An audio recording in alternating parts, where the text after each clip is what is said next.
Well, hey there. It's Valentine's Day and I got a bouquet.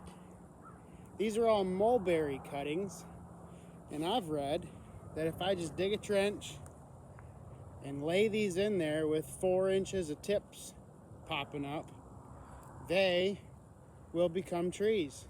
So that's my to-do today. Well, it's a nice bright and sunny day. You can see my red osier dogwood cuttings all along.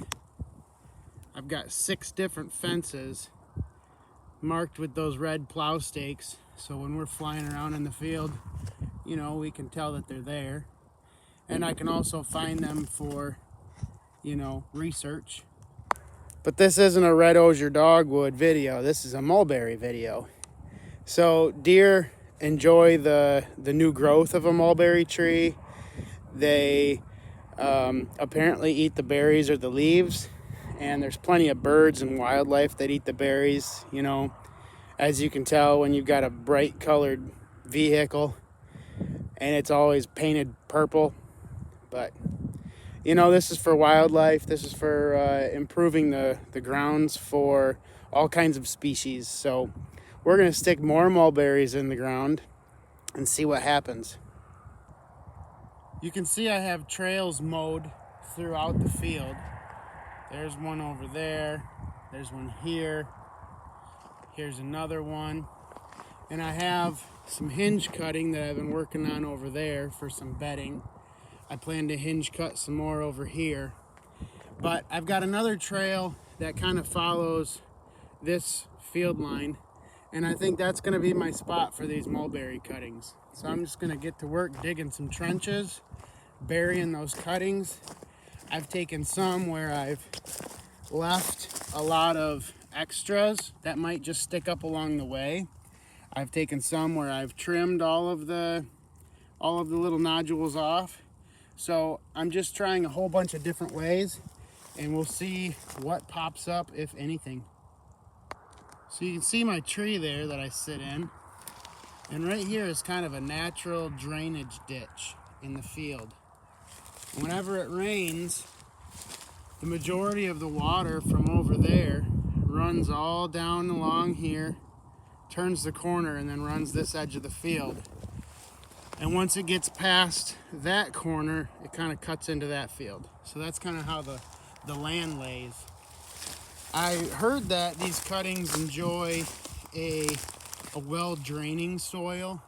So I'm gonna stay kind of on this high spot and this high spot, maybe a few yards off of this well-beaten path.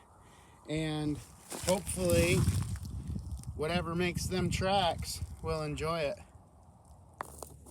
Well, this looks like a good spot.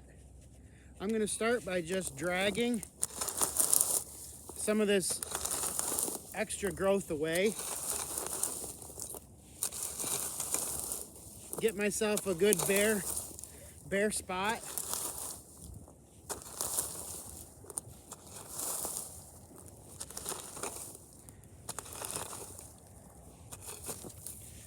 And then I'm just gonna dig a trench.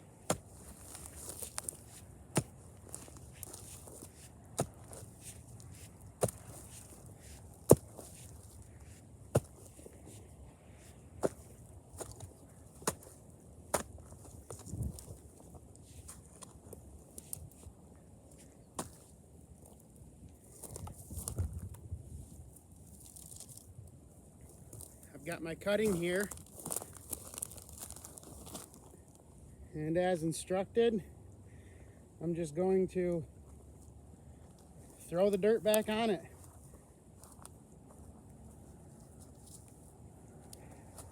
Prop this up here.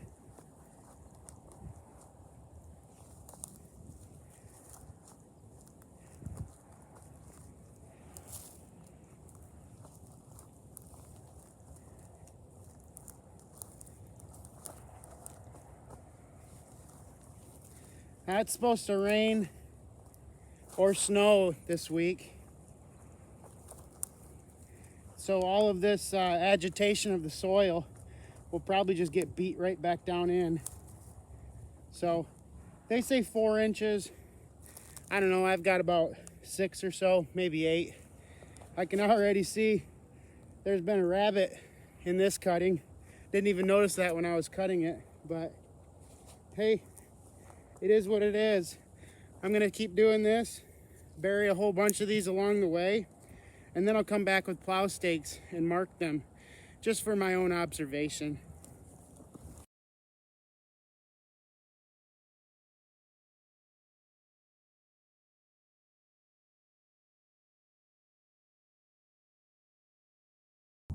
Well, I can already tell I'm gonna need to go get those plow markers soon, because there's my one cutting that I did first, and then come over here and it's already hard to tell, but right there, that's a little stem sticking up, and there's another one. So I'd like to mark both of those. And then over here, I actually buried 2 sticks, and right here and right here is one end, and here is another end of a different one. So who knows, maybe they'll both root, maybe only one will, maybe none of them will. I already also see that there's a lot of little earthworms, so you know, that kind of helps with the soil drainage and good microbes and all that stuff as well. Got one more over here, and it's got 3 shoots sticking out, so who knows, maybe this will be a bush.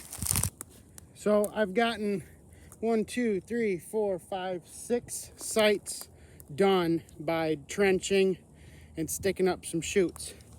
This one here, my last one, I've got a handful left, and I'm going to try it like I've done the red osier dogwoods. And I'm just going to take cuttings and see how far into the ground I can stick them. And I'm not really paying much attention to where the nodes are, I'm just cutting. But this is all kind of just an experiment right now. I don't know how any of this is gonna work at all. I've never done this stuff. I have been working on it quite a bit this spring. I've got a bunch of red osier dogwoods and apples and pears that I'm working on, and oaks and various pine trees. And so, as you can see, I'm not really paying attention to anything while I'm doing it, other than making sure that my shoots are straight up and down. I don't like the way that cut, so instead of having it like that, I'm just gonna nip it again. And I don't know, that one looks like it might be a little too short, so I'm gonna go like this. I'm gonna just cut them off. And well, I don't like that one either. Maybe I just don't like that stick. But I've got a few more here I'm gonna just stick in the ground, and I'll mark them as well, just like I've marked all the other ones. And we'll see how this goes. All of my other outdoor plants that I've propagated haven't really shown much. I did that about, I don't know, a month and a half ago, maybe a month ago. But the oaks, I'm starting to see a little bit of budding on the oaks. I don't know if maybe that's just my mind playing tricks on me, but we'll see how that goes. If any of these take, it's only costed me time, which is, you know, hard to get back. But I don't have any money into this, and that's cool. And so my plow stakes, I can always just pull them back out of the ground. I have noticed though, if I have these plow stakes out in the field too long, deer just start chewing on them. It's like they're curious of what that big red stick is. Maybe that's like the red osier dogwoods. Maybe it's a color thing as much as it is a taste thing. But this'll definitely tell me where these are.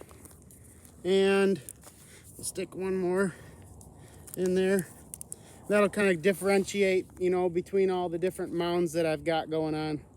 So thanks for watching. We're gonna check back on this one here in, I don't know, a few weeks and see if there's any action going on. I know my inside red osier dogwoods, I'll drop that video at some point. Those ones are just green shoots all over the place. And that's week 3.5, just being in water. I've got some in sand and some in dirt as well, outside. And I imagine that once it starts warming up a little more during the day, they'll start to come alive just as much. So have a good day.